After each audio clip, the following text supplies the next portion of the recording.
Okay, my collective. So basically what's going on is that, pardon the noise in the background, you got a lot of people talking about they embodying Orishas. You know what I'm saying? So I hear Papa Legba name a lot. You understand what I'm saying? And the thing that surprised me is that what most people don't know is that you should do research on Papa Legba before you say you either work with him, you embodying him, or any of that stuff. Because, you understand, you got, you know, I don't judge nobody, whether you pagan, atheist, or whatever, but if you're going to embody Orisha, you would have to have similar traits or some similar practices as the damn Orisha. Anyway, I got my hands on Papa Legba. Take a good look. So, I don't know too much about Papa Legba, but what I hear is that he's known for Crossroads. The beats he got on is red and black. The myths I heard that if he comes to you, he usually put a coconut by the door. Now, ain't no coconut come by my door. You understand what I'm saying? I would tell people that if you're going to work with Orishas, you should learn the history of that Orisha before you saying you embodying him or you building altars for an Orisha. You know what I mean? Suppose Papa Legba don't like oranges and you giving this nigga oranges. You know what I'm saying? So, I got my hands on him and stuff like that. And one of the things I want to share is, like, you know, thank you to everybody that supports me, that has been supporting my video content. I want to say thank you to all the spiritual people that stepped up and helped me. Because at the end of the day, I'm not building this nigga no altar. He will not get no grapefruits. He will not get nothing from me. You understand what I'm saying? I'm not giving him no rum and coke, no cigar smoke. I don't know if that's him or that's Shango. I ain't giving him nothing. Why? Because I tell anybody, for you to get favor from the Orisha, God will give the Orisha the favor to give to your ass. So this is what's going to happen, okay?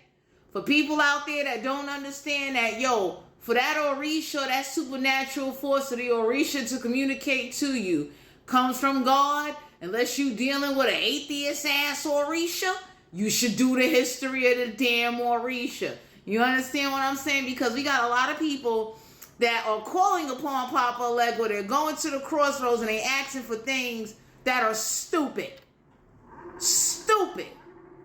Go look up the history of Papa Legba and see what his village of people and what they was about. Before you go to the crossroads wishing tricks and stuff, bad stuff on somebody. Like, go look at them. Shango, Yimiya, whoever. You know what I mean? Ogun, go look up the history of those Orishas. Because what's going on is that so-called people now are claiming to be spiritual. They're claiming to have ancestors that embody, you know. Everybody looking at somebody like, did you ever really look up the history of Papa Legba? Do you even know why he did crossroad rituals or whatever they practiced back then? Because some of the rituals and things they practiced was protection against whole villages, against women and children. Slavery was going on around the time of Papa Legba, Ogun, Yimiya, and all. Like, a lot of people don't even know that. It's like, you understand what I'm saying? So I would definitely say, like, you know, I'm not building nothing. I ain't giving this nigga nothing. You got people that buy the candles to match the colors of Papa Legba to send bad intentions. You understand what I'm saying? So for some of you out here, I don't judge nobody. Do what you need to do for you. But this is what's going to happen over here. Anybody that sits over here, and I'm speaking for me. I don't care what anybody else do. Anybody over here that got an altar of Papa Legba, and if you got my name on that altar, if you got a candle, if you got a coconut, if you got whatever this nigga like, okay? Just know, I don't even work with Orishas. I don't work with anybody. Anybody that know me know I don't work with anybody. But one thing I will say is that learn the history. You understand what I'm saying? Because usually if you send something to me and I get attacked, yo, trust and believe, I put that on the 12 disciples, you gonna get your ass whooped. You understand what I'm saying? I'm that kind of person where, like, I'm not gonna buy candles. I'm not building no altar for this. I'm not doing nothing. I'm not giving this nigga no grapefruits. I ain't giving him nothing. You understand what I'm saying? Because you got people that you do what you want to do, praise what you want. Don't send him towards me.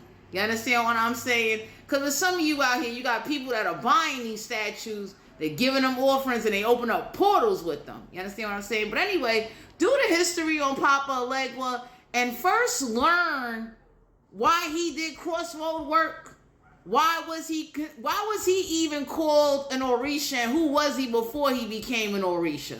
I think if more people was to do the history on Papa Legba, Ogun, Shango, and all of them, you understand what I'm saying? You will have a better knowledge, and then you would know what to do, and then you would have to be real with yourself. You can't say you embody an Orisha, and you don't even know what an Orisha is. Anyway, my collective, I got my hands on them, and it's a nice decoration for your house too. If you just want something to decorate your house, and you understand what I'm saying. But on a history tip, please learn before you do or start anything, before you mess around. And for those that don't believe in karma, karma is a real gangster. Before you mess around and some karma come your way. But anyway, this is Papa Legba.